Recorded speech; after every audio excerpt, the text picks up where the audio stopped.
Baik Ustaz, kita lanjutkan ke bab kesalahan-kesalahan yang sering terjadi di masyarakat kita seputar udhiyah, dan juga ada beberapa pertanyaan-pertanyaan dari netizen ini Instagram kemudian dikumpulkan sama admin untuk ditanyakan sama antum. Di antara yang sering dilakukan oleh masyarakat adalah menjual daging kurban. Ada di antara yang dikasih, subhanallah, minal fuqara wal masakin, kemudian dia dikasih sekian banyak kambing karena rumahnya mungkin di antara beberapa masjid, dia masuk list di semua masjid, dapat sekian kilo. Kemudian dia tidak banyak kulkas, dia jual sebagian atau dia jual semuanya. Atau ada orang yang sebenarnya dia tidak berhak, tapi mengumpulkan apa-apanya kemudian dijual. Terus kemarin juga Anda sempat ada pertanyaan dari salah seorang takmir, gimana kalau kulit, kepala, dan kaki itu kemudian dikumpulkan, kemudian diserahkan kepada sebuah organisasi, terus dijual lagi, dibelikan kambing lagi, disembelih lagi, Ustaz. Ini gimana ya, Ustaz? Hukumnya? Iya. Kita lihat penerimanya dulu. Oke. Jadi kita kan orang menerima kurban itu dibagi dua. Oke. Yang pertama menerima sebagai punya hak tamlik. Jadi dia menerima untuk tamalluq, jadi hak milik dia. Oke. Itu masuknya kategori fakir miskin. Oke. Yang kedua, dia menerima hanya bisa memakan saja karena sifatnya lidiafah, hadiah itu. Makanya kan dalam hadis itu kan sepertiga dimakan sendiri, sepertiga orang kaya. Lah orang kaya ini bukan untuk tamalluq, bukan tamlik. Kemudian sepertiga untuk fakir miskin. Lah yang fakir miskin ini untuk tamlik. Ketika status daging ini tamlik, maka boleh pemiliknya untuk mentasarrufkan dengan cara menjual. Oke. Kalau fakir miskin. Kalau fakir miskin. Kalau orang kaya, statusnya kan dia hanya boleh makan saja. Jadi dia menjual tidak boleh. Menjual daging kurban yang sudah dia terima, karena statusnya dia terima bukan litamalluq, bukan menjadi hak milik, tapi hak dia boleh untuk mengkonsumsi daging tersebut. Maka tidak boleh menjual. Begitu juga daging yang diambil oleh yang berkorban sendiri, dia juga tidak boleh menjual, dijadikan sebagai upah misalnya, itu juga tidak diperbolehkan. Maka menjual daging kurban ketika yang menjual itu adalah fakir miskin, ya tidak masalah. Ketika yang menjual itu adalah orang kaya, organisasi. Kalau organisasi itu kan kita memberikan kepada santri-santri yang atau orang-orang yang ada di bawahan organisasi tersebut. Yeah. Jadi penerimanya ini orang-orang yang berada di bawahan yayasan tersebut misalnya, gitu. Berarti kan itu milik hak orang-orang yang ada di yayasan tersebut. Ya, kan itu yayasan apa, organisasi apa, gitu. Masuk kategori fakir miskin atau tidak. Intinya seperti itu kalau dalam masalah boleh menjual dan tidaknya. Siap. Kembali kedua tadi itu ya sebenarnya bagiannya. Siap. Kemudian pertanyaan atau hal yang mungkin sering dilakukan, menggaji tukang, mengupah tukang jagalnya ini dengan sebagian daging, kulit biasanya, dengan kulit atau dan sebagainya. Mungkin kalau yang dibagi ke masing-masing orang 1 kilo, Ustaz. Tukang jagal kok dapat 3 kilo gitu. Gimana itu, Ustaz? Ya, jadi intinya kalau itu sebagai upah kita tidak boleh, karena sama saja kita menjual. Jadi kita menyewa jasa jagal ini dan kita bayar dengan daging. Itu kan kalau seperti itu kan jelas. Itu sama seperti kita menjual daging kurban.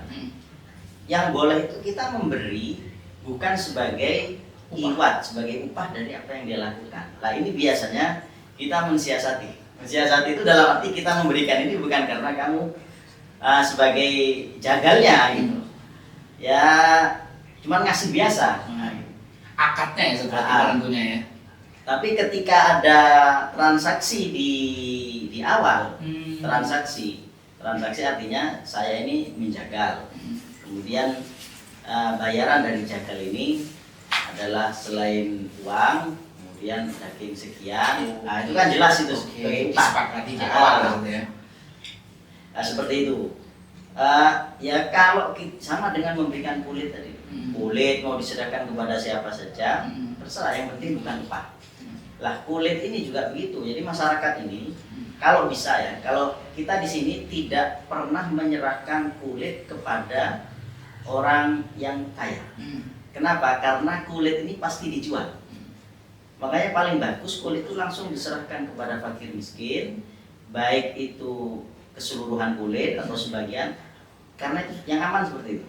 Karena pasti orang yang menerima kulit akan dijual atau kemungkinan besar pasti dijual. Jadi kita menghindari takutnya yang menerima kaya ternyata dijual ya, kita kan bermasalah gitu. Nah, itu adalah masalah.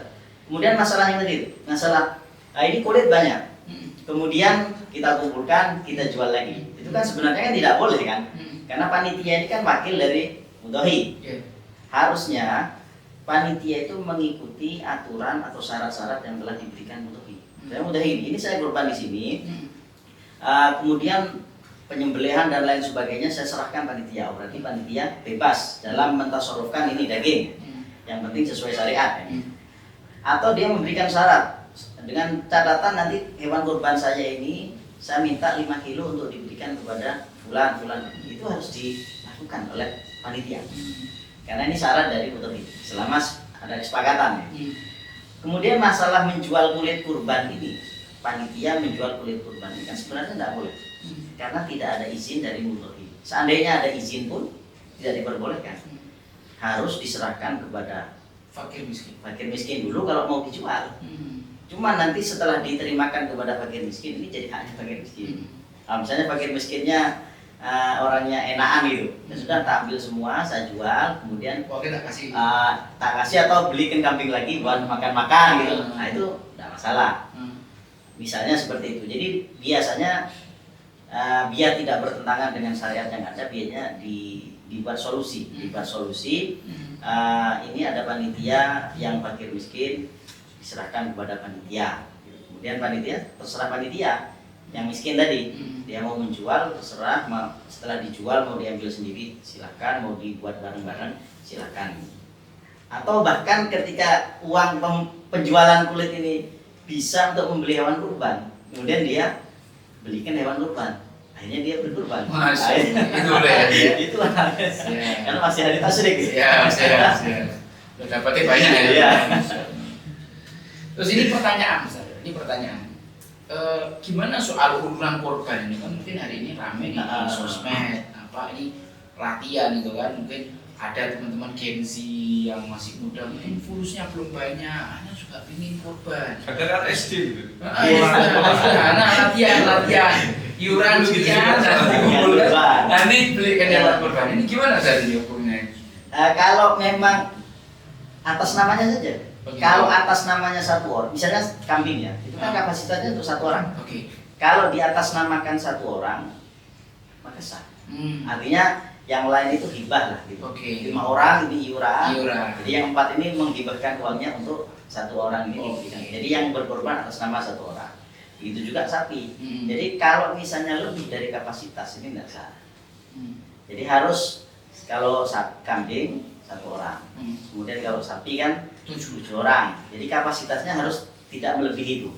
Makanya solusinya ada arisan-arisan kurban. Jadi untuk tahun ini dapat 3 kambing yang kurban 3 orang. Disebutkan di atas namakan ini 1 orang.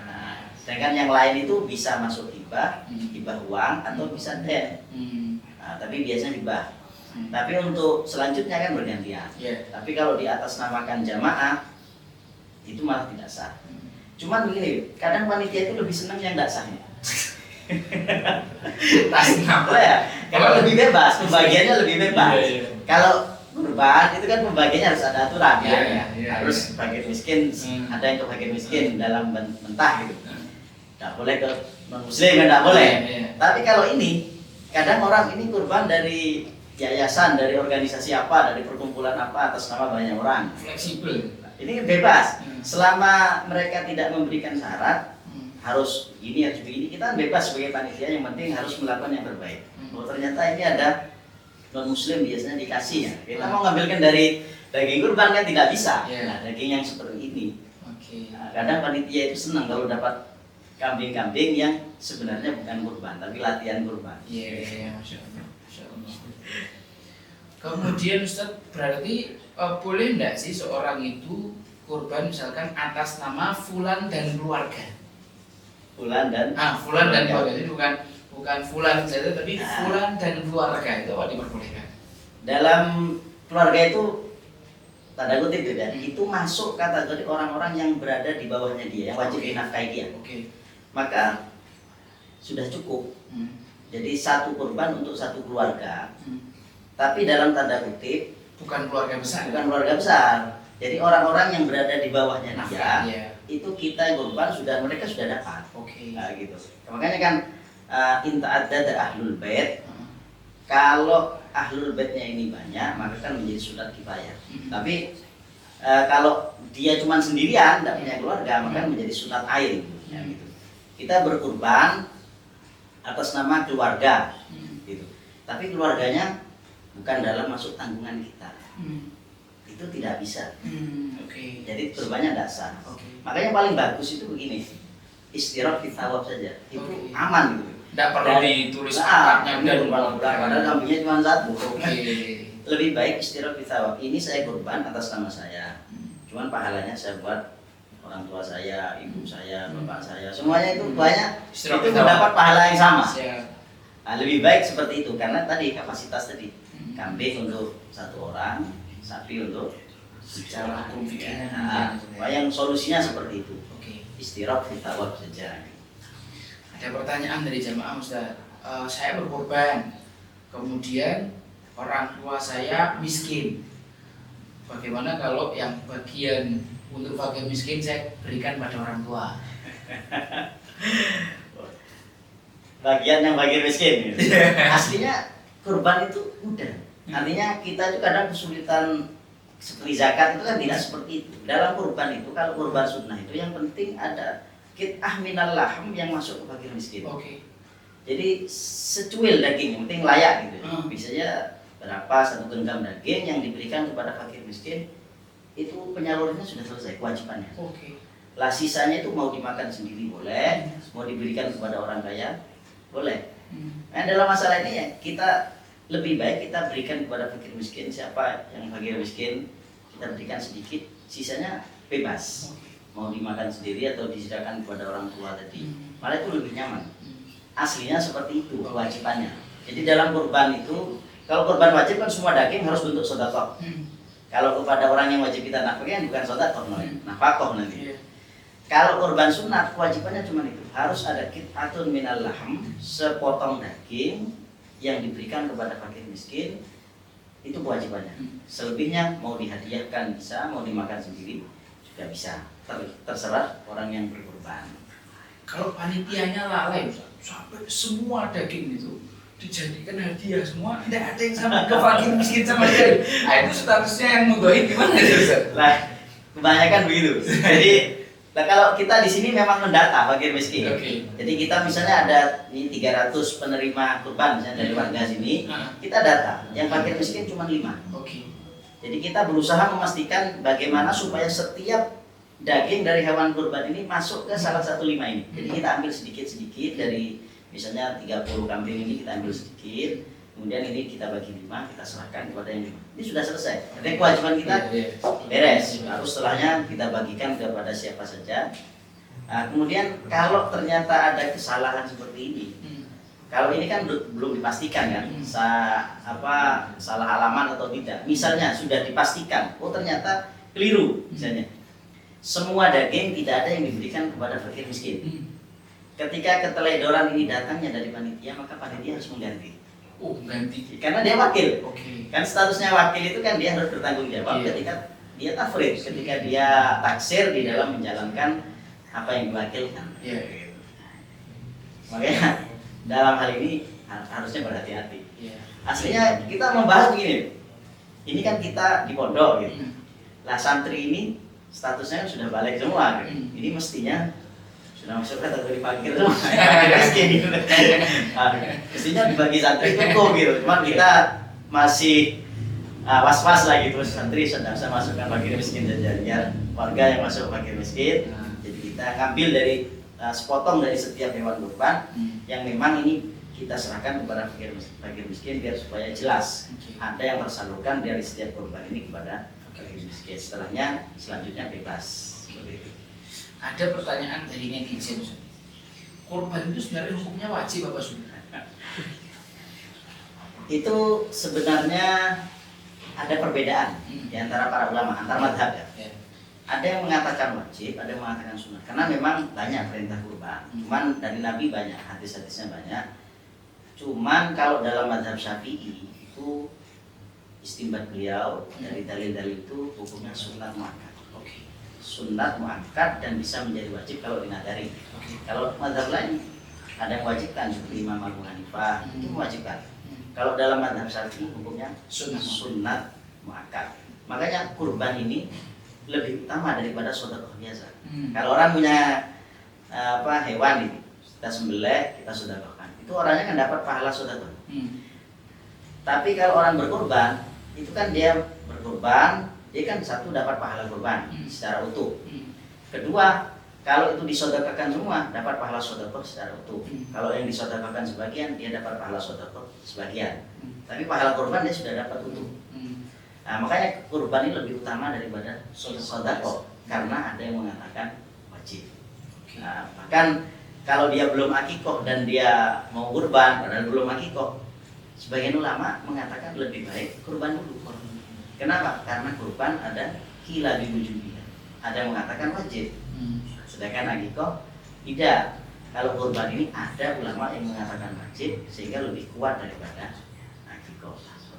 Duluan mana, utang atau kurban?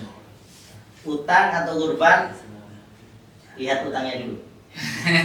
Karena kalau utang kan bisa jatuh tempo, bisa tidak.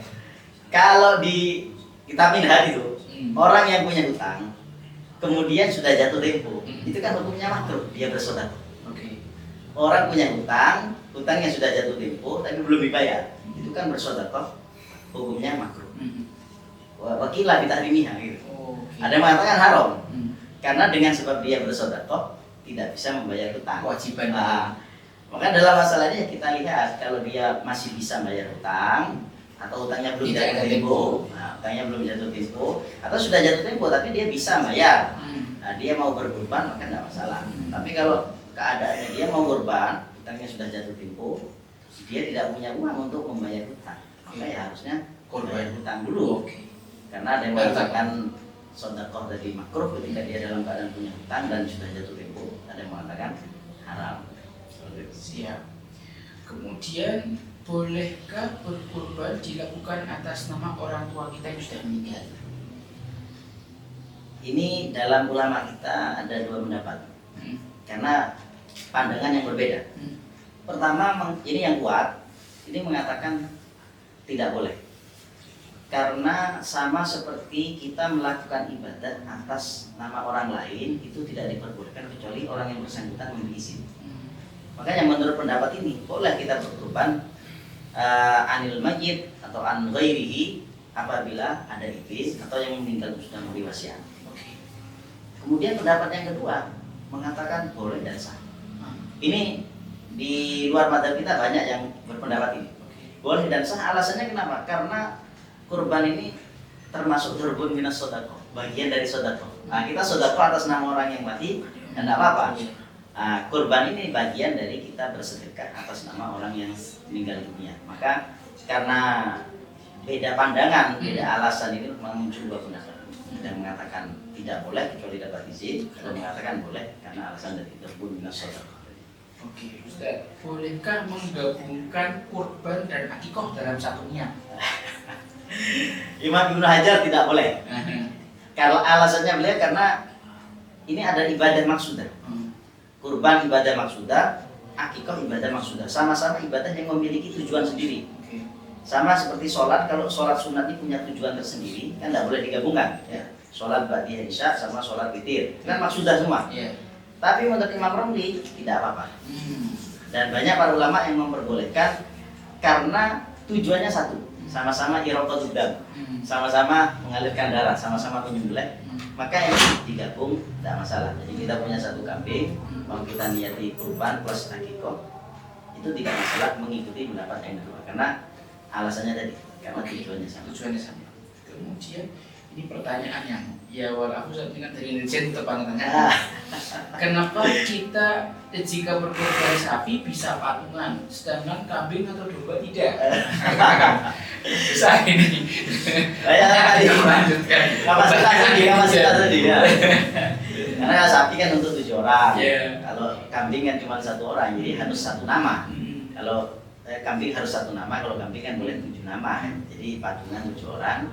Ya nggak masalah, itu alasannya itu. Hadis Nabi itu. Terus ini Ustaz, pertanyaannya, bolehkah mendistribusikan daging kurban dalam bentuk sudah dimasak? Karena pernah melihat ada yang mendistribusikan dalam bentuk kaleng daging yang sudah diolah. Lihat kurbannya. Ya. Kalau kurban wajib tidak boleh. Hmm. Kalau kurban sunat, selama sepotong daging itu sudah terlaksana. Tadi kan ada, Oke. kalau kurban wajib kan semua harus masuk sedekah. Ya. Itu dibagikan dalam keadaan dalam keadaan mentah. Kalau korban wajib itu kan kalau kita nadar. Nah, kalau kita nadar, Ya. maka semua dagingnya harus disedekahkan. Itu harus dalam keadaan mentah. Tapi kalau korban sunat, itu kan kewajibannya harus ada sepotong daging yang diberikan dalam keadaan sedekah. Nah, sisanya ini bisa kita masak, bisa kemudian kita bagikan ke tetangga. Sama kayak tadi, kurban gabung dengan akikoh. Ya. Ini kalau kita masak semua tidak boleh. Harus ada Ya. sebagian daging yang kita bagikan kepada fakir miskin dalam keadaan mentah, baru sisanya kita masak. Nah, kan sama seperti ini. Ya. Kemudian dua lagi. Bagaimana hukum mengganti hewan kurban setelah niat kurban ditetapkan? Misalnya dia awalnya sapi, Ya. mungkin sudah niat, sudah bayar, sudah pesen, tapi kemudian dia tiba-tiba berubah pikiran karena melihat bahwa tadi yang disampaikan Ustaz, Ya. oh ini kambing lebih utama, udah anak berubah anak ini kambing, gimana nih Ustaz? Jadi itu udhiyah. Kalau Imam Nawawi di dalam Majmu' itu ada begini. Orang membeli kambing, kemudian dia niat untuk kurban. Itu tidak jadi kurban di mujarrad dunia. Oke. Sehingga seandainya dia gagalkan, boleh. Seandainya dia ganti, otomatis juga boleh. Tapi ketika ini sudah dinadari, ada kambingnya, kemudian dinadari, itu sudah jadi kurban. Oke. Ya, tidak bisa diganti. Tapi kalau kita baru beli, bayar dan lain sebagainya, baru diniati, belum disembelih dan belum kita nadari kalau ini yang jadi kurban, ini masih bisa kita Masih gantikan. bisa dikompromikan. Nah, masih bisa diganti Oke. juga. Oke.